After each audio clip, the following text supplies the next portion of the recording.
आपण गुंतवणूकदारांसाठी आजची सकाळ ही काहीशी चांगली ठरलेली नाहीये। आपण पाहतोय यावेळेस निफ्टीमध्ये 700 अंकांनी निफ्टी कोसळलेली, तर सेन्सेक्स 2265 अंकांनी घसरलाय।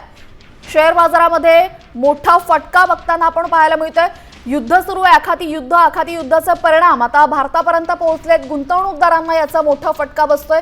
गुंतवणूक शेअर मार्केटमध्ये मोठ्या प्रमाणात होत असते आणि आता शेअर बाजारामध्ये मोठी घसरण झालेली आहे। सेन्सेक्स मध्ये 2265 तर निफ्टीमध्ये जवळपास 700 अंकांची घसरण झालेली आहे। गुंतवणूकदारांना हा मोठा फटका आहे। शेअर बाजारामध्ये मोठी घसरण तुम्ही बघताय। यावेळेस सेन्सेक्स जवळपास 2400 अंकांनी घसरलेला आहे। मोठा फटका हा गुंतवणूकदारांसाठी आहे। निफ्टी 700 अंकांनी घसरली। शेअर बाजाराच्या दिवसाच्या सुरुवातीलाच आपण बघतोय मोठा फटका गुंतवणूकदारांना इकडे बघायला मिळतोय। हा संपूर्ण परिणाम आखाती युद्धाचा आहे। आखाती युद्धाचे मोठे परिणाम आपण पाहतोय जगभरात होत आहेत। आपण काही वेळापूर्वीच पाहिलं इंधनावर याचा परिणाम झाला, इंधन साठ्यांवर परिणाम होतोय, पुरवठ्यावर परिणाम होतोय, सिलेंडरवर, आणि आता शेअर बाजारालाही मोठा फटका।